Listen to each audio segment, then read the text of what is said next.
Hello and welcome once again to English 104, Section 3004, Composition 2.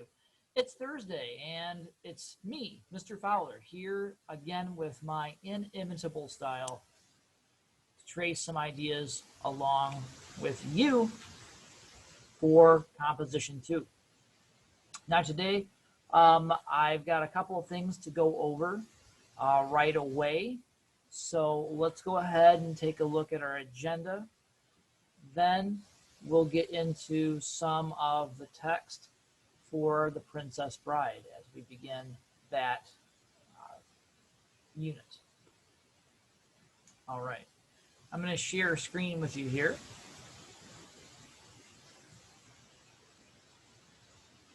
And I'll go ahead and show the slideshow. This will only take a moment, but for today, we'll begin, as we do each and every session, with a preview / review of content that we've covered previously. We want to take a look at the ad analysis and those peer review questions for the discussion for this week, as we put the last bits of material behind us there and move ahead into the next phase of the course. Then we're going to focus on The Princess Bride, specifically chapters 1 and 2. I'm going to spend about 30 minutes going over some of the content, and I'd like to hear your thoughts and ideas about what you're making out of the text thus far. Now, hopefully you have a copy of the text. I did try to suggest that September 15th would be an ideal day to obtain the text, knowing that you would have, after September 15th, even a few more days. Well, now we're moving ahead to about a week after that, and if you still don't have a copy of the text, or you can't locate one digitally or as an ebook or through Audible or something like that, you probably need to go ahead and bite the bullet and order a copy. It's just part of life in the college game, so to speak. Then the last 15 minutes of our allotted time today, I think, would be a good point where you should think about responding to or honoring your obligations for this week's discussion question forum if you haven't done so already. You have some time today, and then you have some time tomorrow as well. So if you've got still got to do that, today would be a good time to take care of it. Then for next time, meaning next Tuesday, make sure that you've read chapters 3 and 4 in The Princess Bride, and that you have put some time aside to work on the ad analysis final draft. Now, that's not due until October 2nd, as you can see there. So make sure that you're doing those things before we get into a point in time where you don't have enough time to budget to finish that off. All right. So that's the preview. Let's shift to review mode. So far,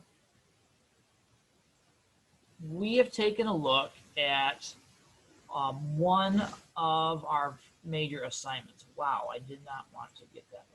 Okay, that's perfect. So you turned in a draft in or around the 18th of September.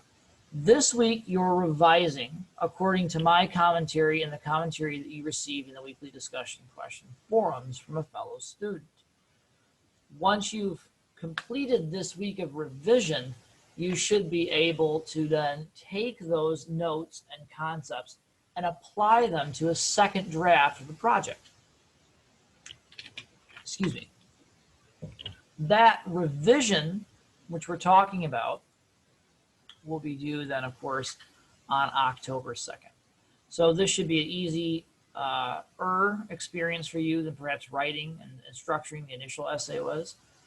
But if you still come up with a problem or you have a question, maybe you're just uncertain about something, as always, you can email me and we will discuss it. Again, it should use the standard format, a size 12 Times New Roman font, double spaced paper. In the upper left hand corner, there should be a single space list, which should include your name, the name of the class, either Composition 2 or Section 3004. That's up to you. The name of the assignment, Ad Analysis, and the day of the submission. Now, beyond the title of the assignment, Ad Analysis, you should try to create a more unique and interesting title for your specific essay. That title should be centered on the page and should not be featured in bold or italics font. There's no need for quotation marks either at this point. You should use a size 12 font, by the way, with a Times New Roman theme. And in the upper right-hand corner of the page, you should include some page numbers. You may also include your last name as well as a page number if you feel that would be relevant. And again, the purpose here was that we were critically reviewing a print or media advertisement to examine the rhetorical elements. Okay, I think we've seen enough of this for right now, so I'm not going to worry about that. But I do want to move on to the peer review. Share. Give me just 1 second. Share screen. Peer review. So again, these questions have now appeared in the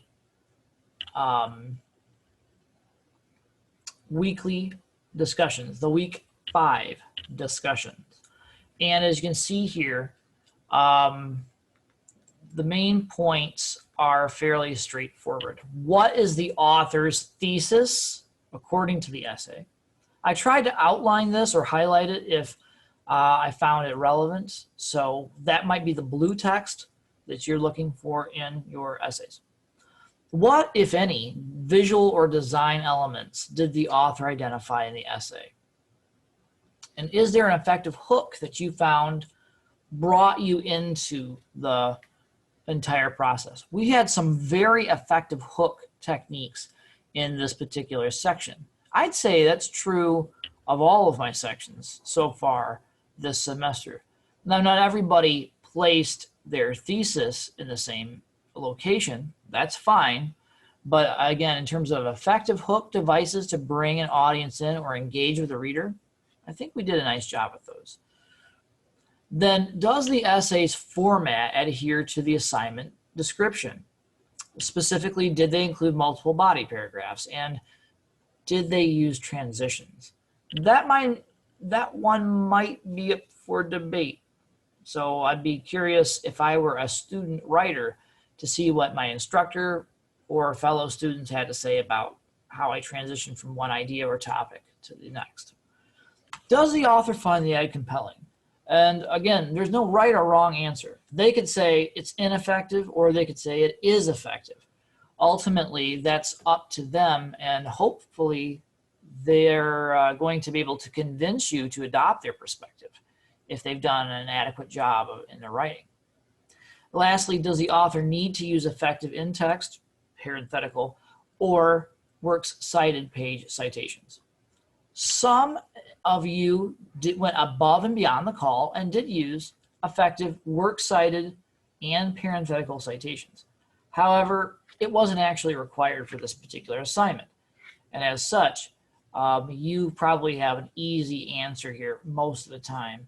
You can say, this was not necessary for this assignment, and that'll suffice for answer. But I like to reuse the same forms when I'm moving from one peer review sheet to the next. So I keep it on even the initial form because it may become an issue of concern for later assignments. Okay. So what I'm going to do now is switch off my camera. You should still hear my voice from this point on, but because I'm going to introduce a PowerPoint, I think most of the time my voice should probably be enough. Maybe that's more than enough. Maybe you just need the PowerPoint. You want to mute my voice. Well, if that's the case, that's fine. But I think that when I use less video, it streams a little bit more smoothly for you. That's what I've heard, and I hope that's the case. If it's not the case, you can always get a hold of me vis-a-vis email, or send me a text or something like that and say, hey, video doesn't work. A lot of you have done that. There's not much I can do if the sound doesn't work in hindsight, but I'm hoping that by stopping the video, it makes the process a little bit more easy for you all to navigate. So here goes the end of the video, and you should still be able to hear me, and I'm going to share the PowerPoint with you.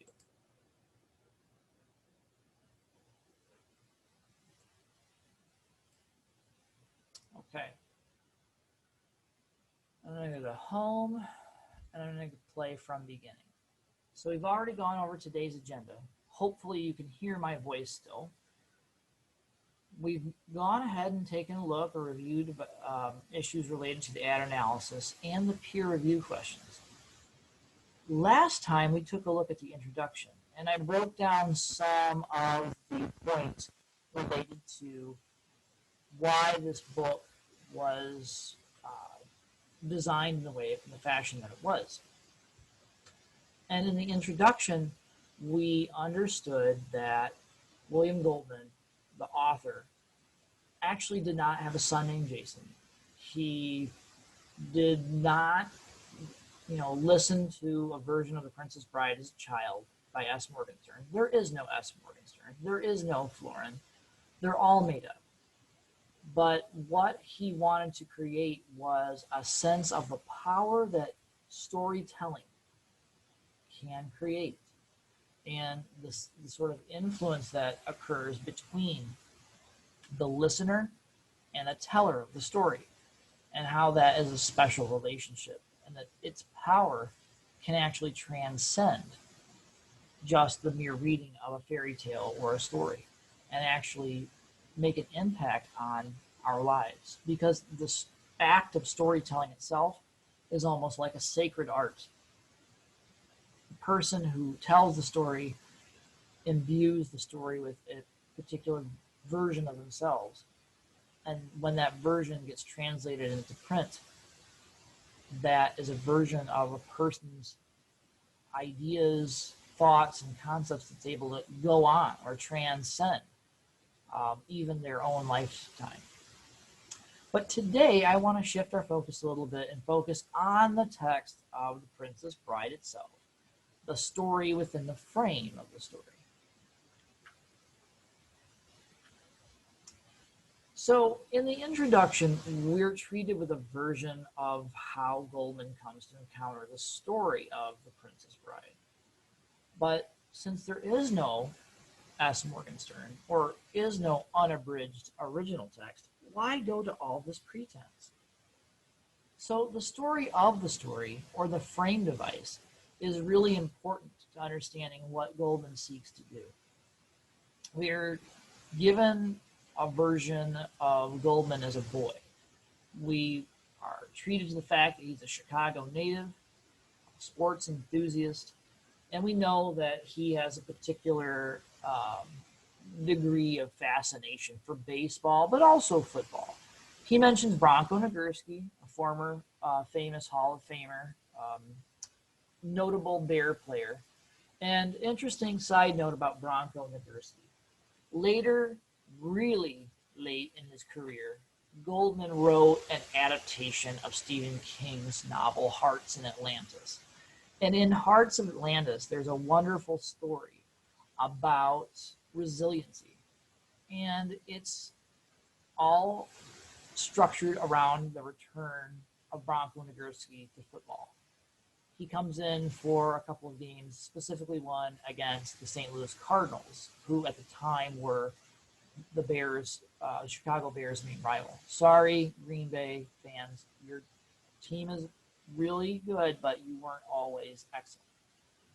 In any case, the Cardinals at the time were the Bears' arch rivals, and he tells a great story about Bronco Nagurski. And when I saw Bronco Nagurski's name come up again in the introduction, I thought, aha, this is a through line that you can trace in William Goldman's work.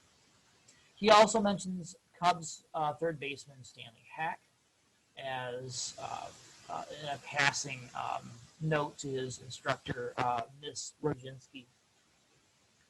It's Miss Rodzinski who is most concerned with Goldman's inability to buckle down and focus on his academics. But later she helps him turn a corner once he's encountered the Morgenstern novel, The Princess Bride. We find out that, according to the story, in the autumn of 1941, he develops pneumonia, and he's very sick. And that is a time when his father reads The Princess Bride to him for the first time. Now, that's kind of important because this act of a person staying in close proximity to someone who is ill and relaying some certain text or words to them has a vaguely biblical reference. Okay? There is a story in the Bible, or actually it first appears in the Jewish Talmud, about a man whose son is ill, and he is in close proximity to the boy, and he prays over him deeply.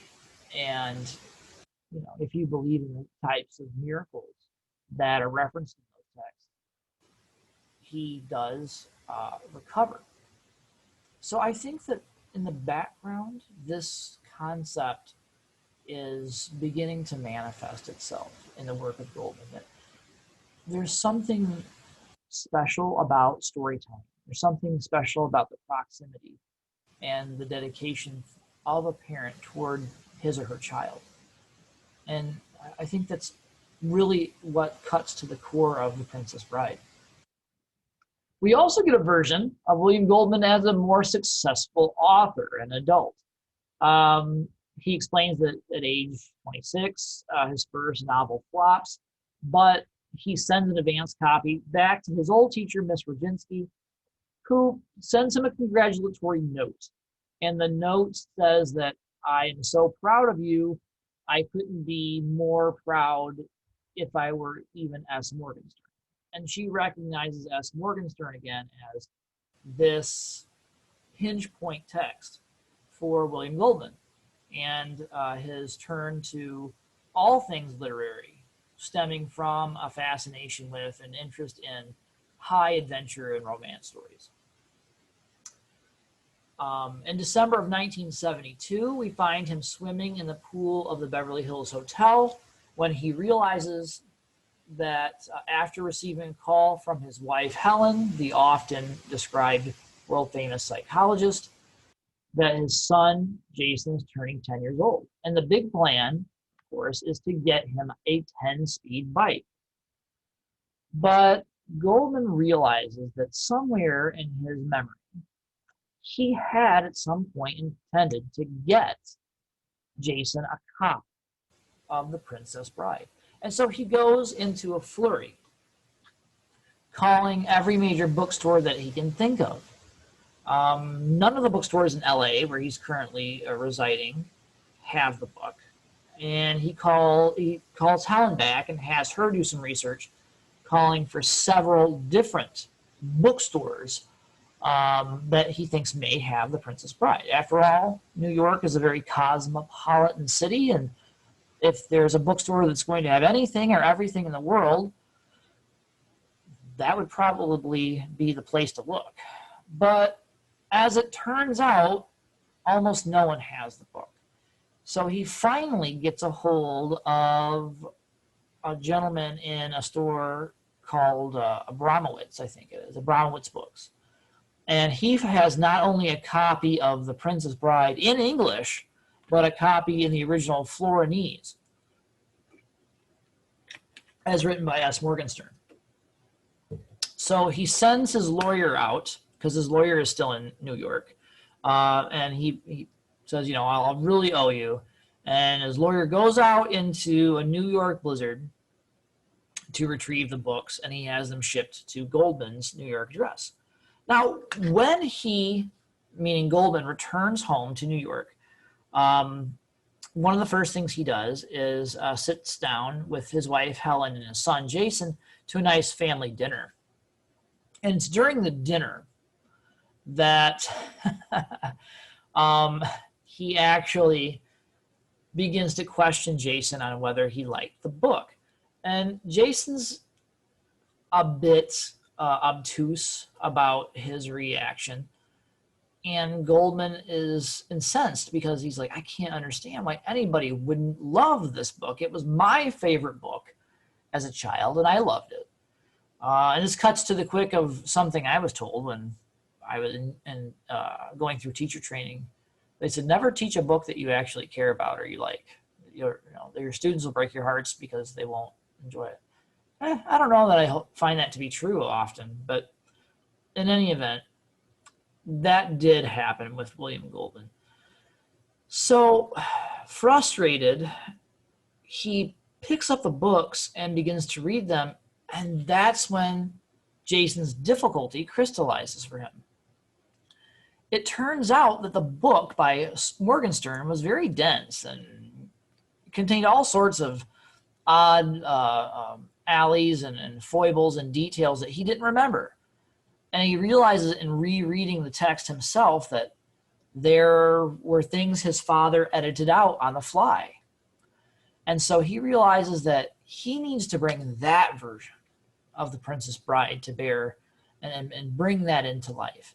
And so we get this version called the Good Parts version as an adaptation of S. Morgenstern's classic tale of true love and high adventure. Okay, let's move on to chapter 1 itself.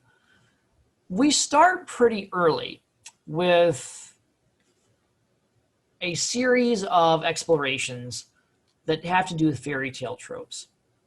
Now, one of the things that you'll notice about fairy tales is that they often characterize, especially the female characters, in very specific ways, which are referred to as tropes.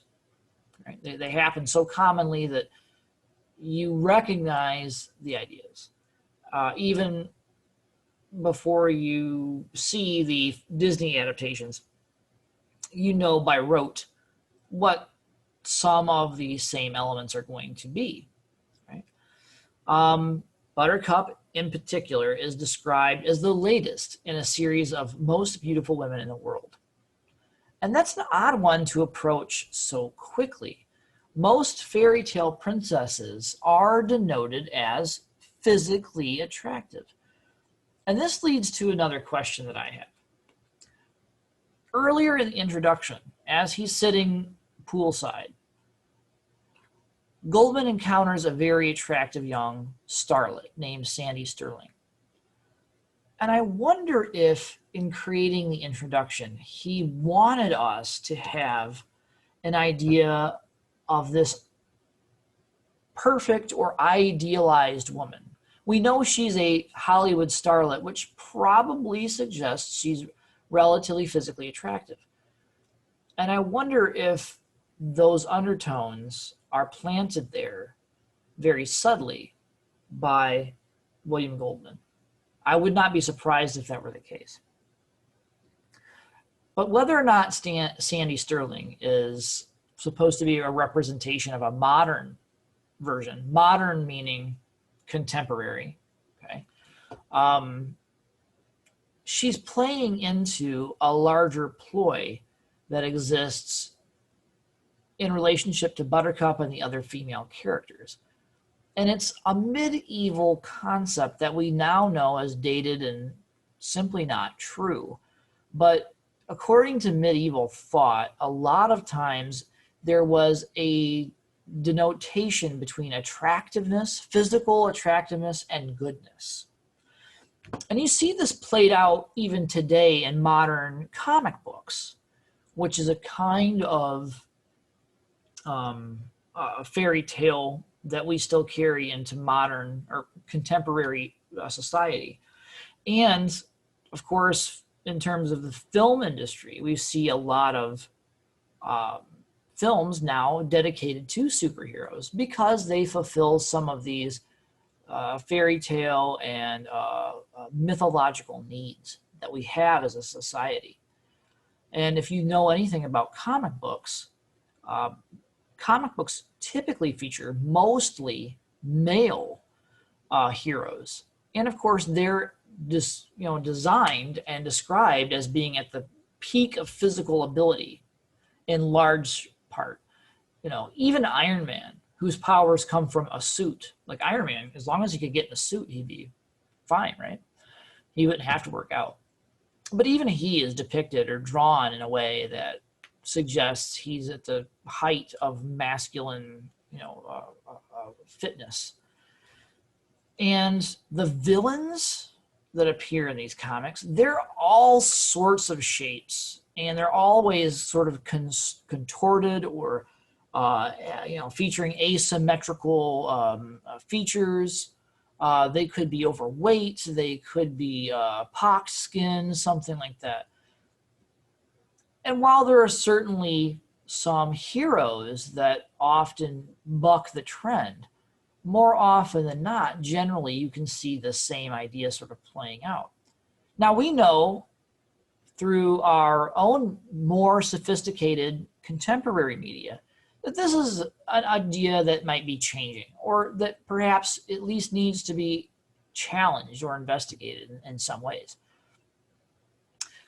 But what's interesting about this text, which again comes to us from 1973, was the original publication date, Buttercup really isn't that good of a person, despite being one of the most attractive women in the world. She's spoiled. Wesley himself describes her as being very conceited. But that is kind of common for the Middle Age.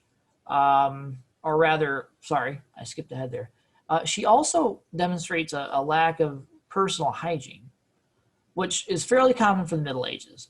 Most of the Middle Ages featured an existence where water was, and clean water at that, was fairly scarce. And boiling water, finding a tub large enough, and getting yourself clean, that was a real big show. That was a big spectacle. And as such, the bathing routines of most people in the Middle Ages probably were limited to 1 or 2 times a year. You would probably bathe the most frequently or the most amount of times in the year that you were to be married, because that was one of the times where you had to present yourself in the best possible way. Most of the time, life and the prevalency of chores and work took a forefront or to personal hygiene and cleanliness. So one of the things that comes down to us even today from medieval times is the idea of the bride's bouquet or the groom's boutonniere in a wedding. Because if there was a delay in the time from when you took your yearly bath to the arrival of your nuptials, you probably needed a flower or some other kinds of odor beaters to mask the natural funk that may have developed between your last bath and your wedding day. That's what the bouquet represents, or why it exists. So that's kind of an interesting side note, I think. But beyond these hygiene issues and being kind of a spoiled and conceited person, she really does have poor role models in her parents. we're told that they often keep score in terms of the arguments, and they're kind of consistently trying to one-up each other. So if you see two people trying to one-up each other and keeping score about who's winning the latest argument, and that's your first impression of what a male-female relationship should be like, sometimes I think we might have to cut Buttercup a little bit of slack because she doesn't really have another gauge to compare. And this leads to another question. Is this a representation of Goldman and his wife? We do find out in the introduction that further on he has divorced from his wife. So I wonder if this is a kind of idea that he wants to sort of stir into the mix. Yes, it's a fairy tale with certain fairy tale tropes, but it's also a fairy tale that comes to us from 1973. And life was becoming much more complicated for the average American in that period. And the frequency of divorce was on the rise. So a fairy tale that matched certain elements of what life was like, even the disappointing parts, may have been one of Goldman's goals or aims in writing this text. Buttercup also distinguishes herself from her standard role as a princess. Most princesses in fairy tales are of royal birth. Buttercup, she's a commoner, right? They're well groomed usually, or they've learned the ways of high society. Buttercup's a much more natural kind of beauty. We know that she is admired by the town boys because they're always frustrating her at night because they come to her window and they sing and croon and try to get her attentions. We also find out that this leads to a degree of animosity between Buttercup and the other girls of the village. They're frequently sort of cold toward her because she has the admiration of all the young boys. Most princesses, despite having the other two qualities listed here, being relatively well-groomed for high society and of royal birth, are still kind to everyone they meet. Sometimes they are even so kind that they have this angelic nature where all the natural world will sort of bend to their good graces, right? The birds that sing with them in tune, animals that can relate to them, and so on and so forth. They have these sort of magical natural gifts. Buttercup is relatively arrogant. She does have this sense of being attractive, but Wesley, with whom she interacts most frequently, is usually the butt of her jokes or her the focus of her animosities. So her arrogance is something that flourishes amid this more natural setting. Princesses also begin as relatively serious people or in relatively serious circumstances, like Cinderella. Her mother dies and her stepmother moves in very quickly, and Cinderella is disposed as the lead female of the household. There are even versions of that fairy tale, where the stepmother begins as a nurse for the mother, and there's even perhaps a suspicion that she may have intentionally poisoned the mother to get her out of the way. They can even be motherly, right? Snow White is a good example of this. Obviously, the dwarves are physically, it suggests they're physically diminutive, but she becomes a sort of housekeeper, and their diminutive physical status denotes a childlike innocence that at least some of the dwarves might express, especially in the Disney version. But they eventually rise to a degree of heroism where they're able to take on a certain responsibilities, like ruling a kingdom or being selected as the fairest in the land, and so on and so forth. Buttercup is relatively indifferent to any sort of responsibilities that she has early on. And to some extent, she even presents herself as somewhat obstinate.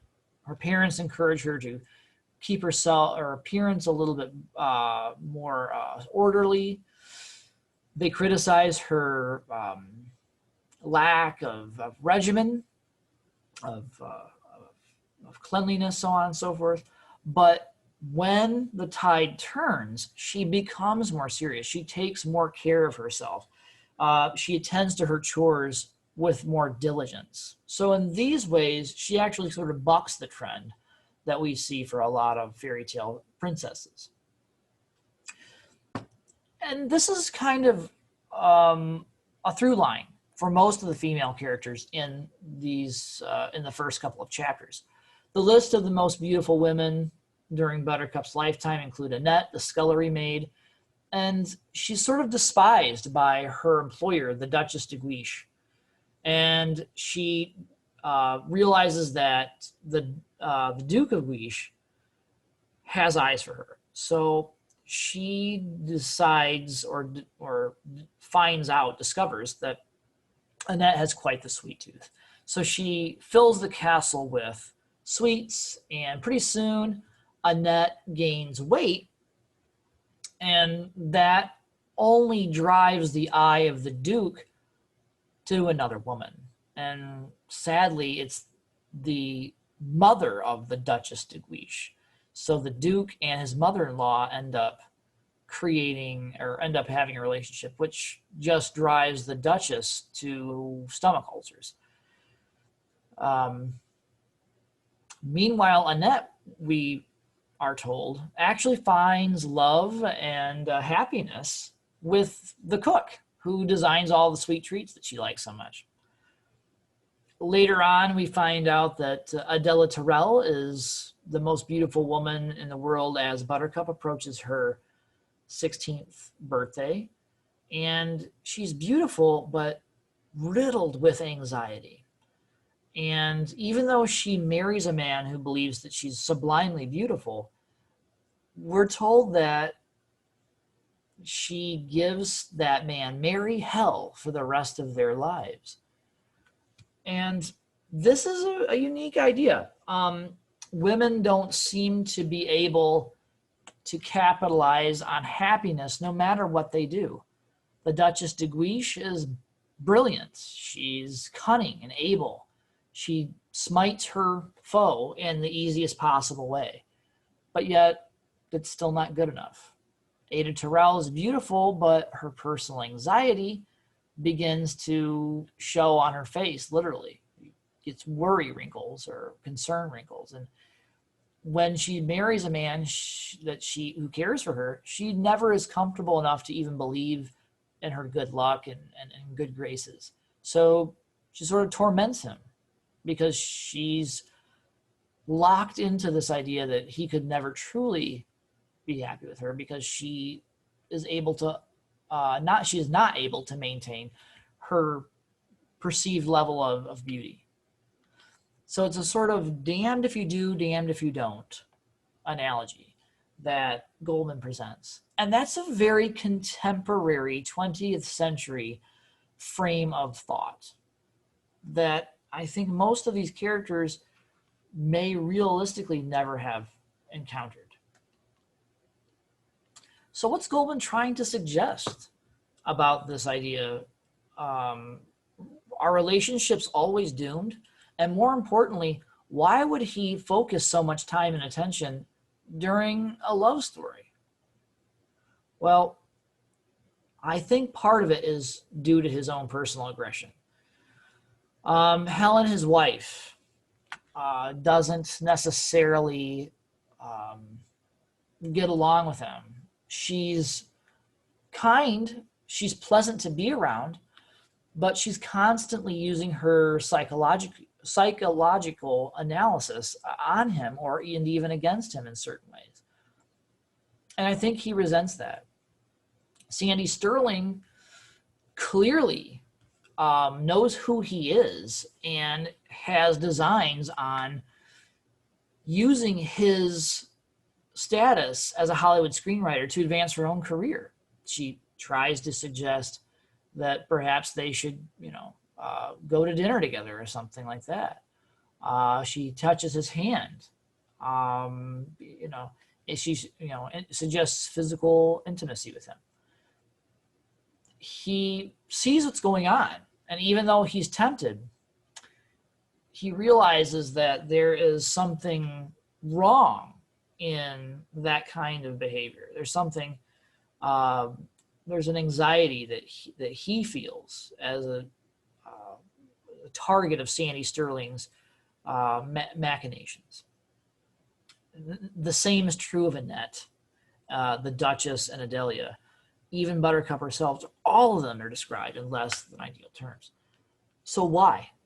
What is the driving function here? I think part of what this book does is it takes a modern or contemporary, I keep saying modern, sorry. Modern is a specific type of artistic movement.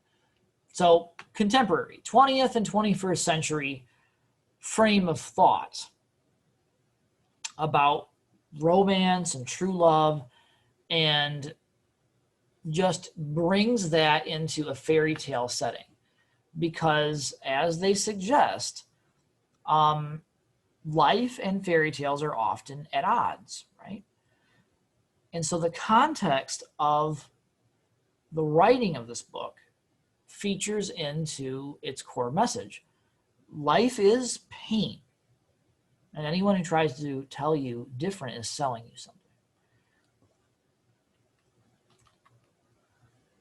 Now, thinking about that, let's look at the focused relationship in the book, Westley and Buttercup. They have certain things in common. Westley is a foundling, right? He's brought home by Buttercup's parents to help navigate the farm, and he's given very little and is very appreciative of the little he receives. Buttercup is a peasant and a farm girl who elevates her status later in the novel to become a princess. Wesley is industrious, and we're told he's relatively well read for someone who would find himself in such a lowly situation. Buttercup, by contrast, owns a horse called Horse. So there's a suggestion that maybe she's not the sharpest cookie on the sheet, but as we said, this does change over time. Wesley defends Buttercup from ill-suited suitors who might be after her for less than noble intentions. And Buttercup is relatively perplexed by why the other girls in town despise her. But the key here is that they're both relatively physically attractive young people, as we find that the Countess Rugen, the woman in all of Florin with the best wardrobe, has quite, or expresses quite an admiration for Wesley. Now, the reason for Count Rugen and Countess Rugen's visit to Buttercup's farm is that Buttercup's beauty, or word of her beautiful physical beauty, begins to spread. And sometimes people come from even miles around just to get a glimpse of her. Now, one of these men, whose name we're told is lost to history, slips this information to Count Rugen, the most brilliant man in all of Florin. And it's Count Rugen who engineers the condition of being present when Buttercup is at her farm. He pretends or feigns interest in their dairy cows and the milk that they are able to harvest as being the best in all the land. But really, he just wants to get a glimpse of Buttercup for himself. So if possible, or if necessary, he can marry her off to his best friend, Prince Humperdinck of Florin. But this little charade creates a turning point in the relationship between Wesley and Buttercup. When Buttercup realizes how, or notices how much attention the Countess pays to Wesley, her own interests begin to galvanize a little bit. Now, I'm not sure that this is really fair in terms of how it reflects upon Wesley. As I note here, and it's comedic, yes, there's a trope, right? The young kids don't realize they have crushes on one another until someone else has interest. That's kind of a very catty way to think about how women value men. And I certainly don't think that it's true as much as it perhaps once was or ever was. But Wesley's value as a potential partner only becomes relevant when his esteem is noted by somebody else.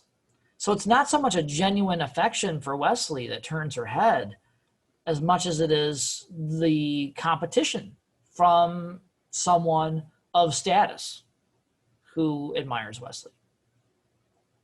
And that's when Buttercup makes a decision. She goes to his little shed and professes her love for him. And Wesley has none of it. He literally slams the door in her face and tells her goodnight. When he comes back to visit her later, he explains that he's leaving. And she's like, oh, you're just going then. You're going to bed. Well, that's nice of you to come and say goodbye to me. She goes back to the taunting sort of spoiled brat version of Buttercup that had been working for her up to this point. But Wesley says, no, you're missing the point. I'm leaving because I'm going to go to America and set up a better life for us, because I do have affections toward you. I do love you. And that's a real hinge point. It's disappointing that it took her so long to realize how she felt about him, whereas as he explains it, he's loved her since he can remember. And what we have is this really strange trope where a young man has unrequited love for a young woman, and the young woman has to be convinced that he's of quality. Now, that has been true for many men over the years, but more importantly for us as a class, it's been true of a lot of male writers and their approach to relationships. So I think that says a little bit more about male fragility when it comes to relationships and women than it does with Buttercup. So when you're reading the text and you're reading Buttercup as the character that she's presented as, you may want to cut her a little bit of slack, okay? And this is my counterpoint. Is Buttercup really as oblivious as she seems to be in the text? Or are we simply being too critical of a 16-year-old girl here? We have to remember that she's very young. And I can't speak for any of you, but I know that I probably didn't have everything figured out in regards to true romance and what it took to make a relationship work.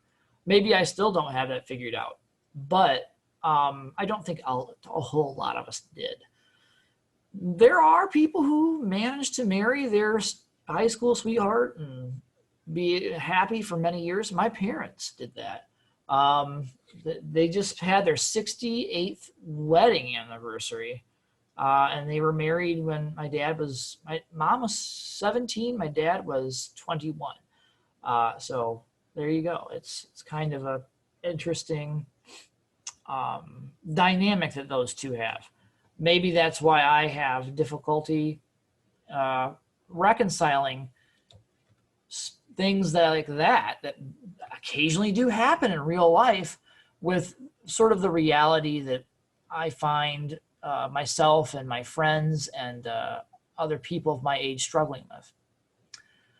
In any event,